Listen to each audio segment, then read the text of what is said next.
Boa tarde. Boa tarde a todos os companheiros e companheiras. Agradecer o convite do Sérgio Amadeu e do Vital. Cumprimentar a Regiane, o Orlando e o George. Eu vou começar por onde o Orlando terminou. A classe trabalhadora brasileira, todos nós que estamos aqui, é muito jovem. Se tomar a greve geral de 17, os jornais eram em catalão, em galego, em genovês, em calabrês. Ela tem um pouco mais de 100 anos. Mas a revolução tecnológica e o avanço do capitalismo é que a construiu e a transformou no que ela é hoje. E ao contrário do que dizem, nossa classe trabalhadora não é conservadora e nem nosso povo. Basta lembrar 5 eleições que o Lula e a Dilma foram eleitos, sendo que a sexta nos foi retirada pela força do golpe e da Lava Jato.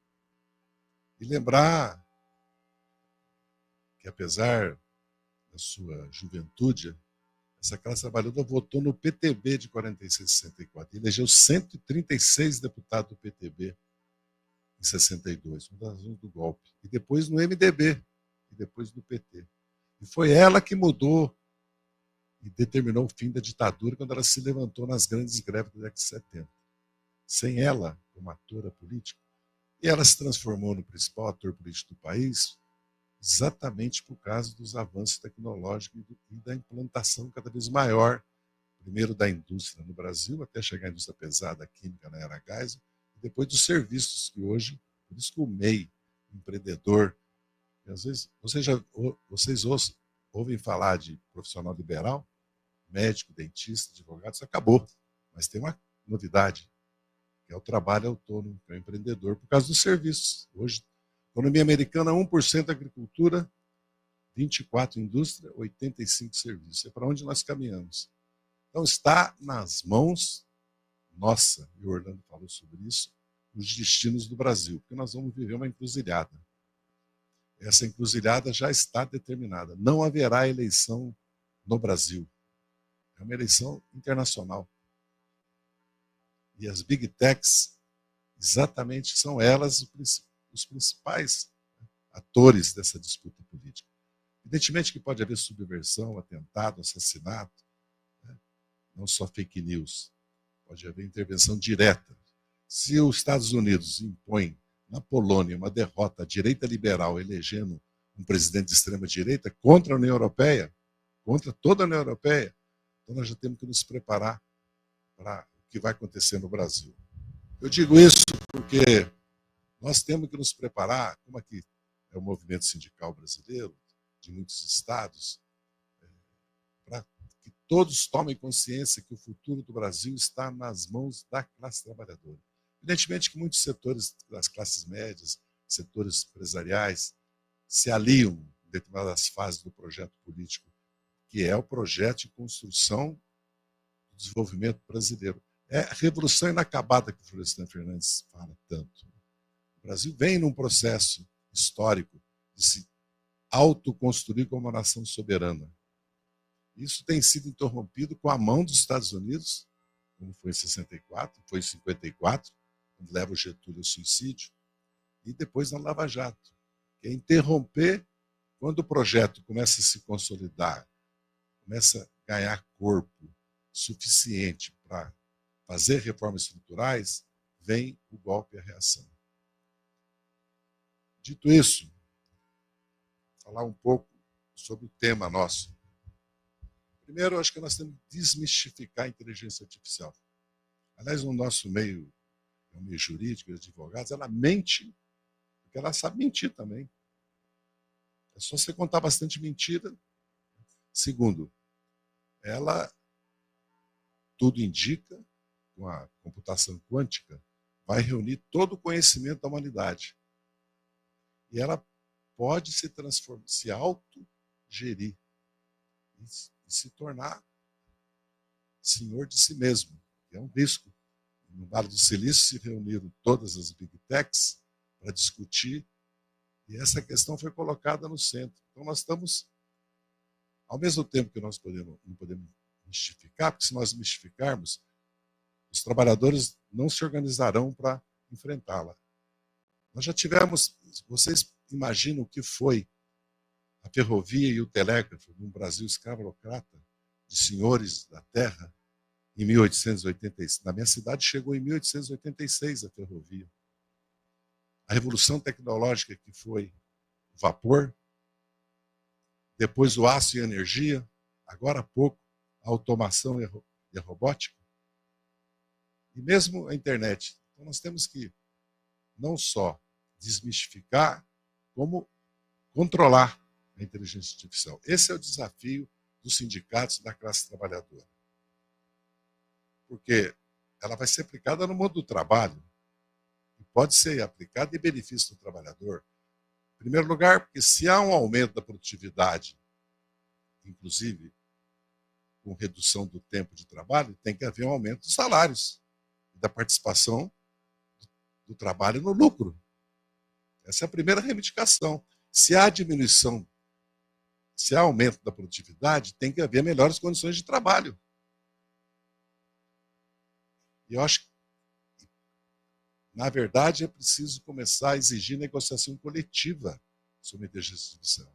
E começar a construir uma pauta e uma agenda. Os sindicatos e as centrais sindicais e no parlamento se discuta isso. Há um processo de revolução tecnológica, como foi da automação e da robótica, agora da inteligência artificial. Como vão se dar as negociações coletivas? Qual é a agenda que os sindicatos têm para apresentar? Inclusive com relação à questão, quero repetir, porque os lucros das big techs são lucros que nunca nenhum setor, talvez só o tráfico de droga, cocaína, nenhum setor da economia obteve. Apesar que no Brasil os bancos a cada 4 anos dobram o seu ativo. Né? É só lembrar que o consignado é 30%. O que o governo impôs, porque estava 50%, com uma inflação de 5,5% e um custo de 2,5%. É um assalto, devia ser proibido o consignado. Proibido, devia ser proibido.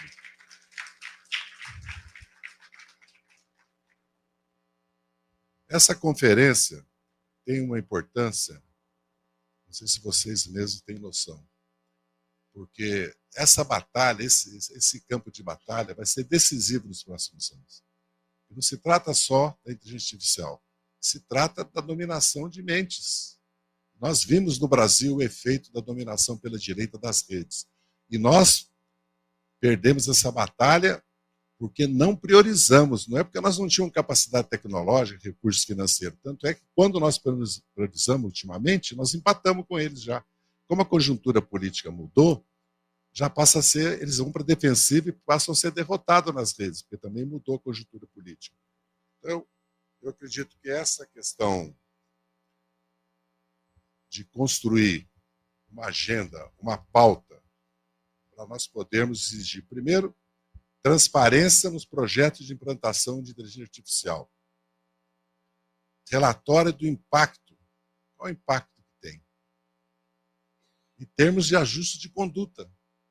Tratar a inteligência artificial como qualquer outra questão, como foi sempre no mundo sindical. Exigir de cada empresa, de cada setor industrial, de serviços do comércio, que se faça isso. E há nos Estados Unidos já vitórias e conquistas nesse sentido. Vou citar o caso dos escritores, que a entidade deles é famosa, a WGA, e também do setor hoteleiro, do setor chefes, em geral, de cozinha, tudo, que impuseram uma série de regras, regulamentos em benefício do trabalhador, que a inteligência artificial se voltasse os seus benefícios para os próprios trabalhadores. E o que eu já falei, se tem mais produtividade, tem que haver uma melhora nos padrões salariais, nos pisos salariais. Segundo, começar uma campanha contra a vigilância e o controle policial que a inteligência artificial está impondo, principalmente nos setores de call center, que é visível isso já, e na área do ensino. É uma questão muito grave. É quase um assédio, porque pode se transformar num instrumento de pressão, inclusive, sobre o movimento sindical, sobre a organização sindical, sobre a luta com relação à própria inteligência artificial. E, por fim, o Orlando já... acabamos de ver como as ruas, o rumor, o ronco das ruas, tem influência sobre o Congresso Nacional. Até porque tem eleição o ano que vem. Então, a organização do movimento sindical para pressionar no Congresso Nacional, porque esse tema ficou paralisado pela pressão do poder do dinheiro das Big Techs, direto, porque tem eleição ano que vem. O meu sentimento, minha intuição, é que o espírito da época que nós estávamos vivendo, conservadora, autoritária, fundamentalista religiosa, negacionista, obscurantista, mudou. Por fatos sociais, econômicos, por choques da realidade, principalmente a agressão dos Estados Unidos ao Brasil, e principalmente a presença do Eduardo lá, e, dentro do país, o próprio esgotamento do bolsonarismo, faz com que duas pesquisas mostrem como é que nós estamos mudando de época. Quando mais de 60% dos brasileiros e brasileiras dizem que tem que taxar os ricos, e quando eles recuam, mesmo nós fazendo uma campanha agressiva, que foi BBB, ricos contra pobre, eles não falam mais do assunto, desaparecem com a questão do imposto de operações financeiras, porque eles perceberam que a sociedade brasileira está começando a tomar consciência que a desigualdade e a concentração de renda e que os impostos, quem paga impostos no Brasil é a classe trabalhadora, porque são impostos de consumo e de produção, não são renda, propriedade e riqueza. Nós temos que ganhar essa batalha, ganhar a consciência dos brasileiros, o coração dos brasileiros, que é, nós temos que fazer uma revolução social no país, começar a falar isso claramente. E a segunda, mais impressionante, é o apoio ao fim da escala 6x1. De mais de 65%. Mudou o país. São dois temas fundamentais, estruturais, não são temas passageiros. Então nós temos que aproveitar esse momento que nós estamos vivendo, porque tem eleições, essas eleições, elas podem começar a representar um momento de mudança da correlação de força no Congresso e de remobilização das forças políticas e sociais que estão ao lado do campo progressista, democrático, e principalmente dessa ideia do Brasil ter um projeto de desenvolvimento nacional. O Orlando falou um pouco sobre projetos que nós temos no governo. O nosso governo, por razões internas, acabou não mostrando para a sociedade brasileira que ele tem um projeto. Porque a nova indústria Brasil, o que está acontecendo? Ou fazer uma transição da economia mecânica para digital, que é o problema da Europa e da Alemanha principalmente, ou nós vamos virar uma fazenda para vender energia, e está aí as call centers, alimentos e minerais. Porque o destino do Brasil é esse. A nossa elite, durante 30 anos, pregou que o Brasil jamais teria indústria. Depois negou que nós teremos petróleo também.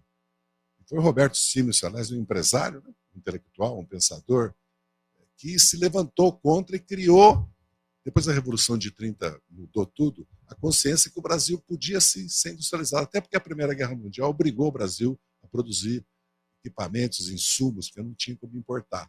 E a mão de obra que tinha vindo da Europa era capaz disso, ela já tinha tecnologia, tanto na agricultura como na indústria, que o escravo não tinha. Vamos lembrar que o escravo não recebeu nem o direito à educação, nem ao voto, nem à terra. Virou servo da gleba depois, o que levou o país a se arrastar até o período depois da Revolução de 30, do crack, da Segunda Guerra Mundial e se industrializar. O que está em jogo é isso. No mundo de hoje, cada país está cuidando de si. Nós temos soberania de alimentos, temos soberania energética, mas não temos financeira e tecnológica. Apesar de que nós temos as bases, o Brasil não tem nenhum problema de dar um salto tecnológico em 10 anos e alcançar a China, o Japão, a Coreia, para citar casos diferentes, mas que existe. Nós temos todas as bases. Tanto é que a Petrobras foi buscar petróleo a 300 quilômetros a 1.000 metros de altura. Né? E nós temos enriquecimento de urânio que os brasileiros nem sabem. A tecnologia de enriquecimento de urânio é brasileira. Não foi copiada da Rússia, dos Estados Unidos, da China, ou da França, ou da Grã-Bretanha. Nossa. Então, é uma questão política. E quem resolve essa questão política somos nós. Os partidos, os sindicatos, os movimentos, aquilo que sempre foi o motor para o Brasil avançar. Quando o povo brasileiro toma consciência, como tomou nas diretas, como tomou na Constituinte. Veja bem, a Constituinte é uma vitória fantástica. Tinha 70 anos a classe trabalhadora. Olha os direitos que ela conquistou.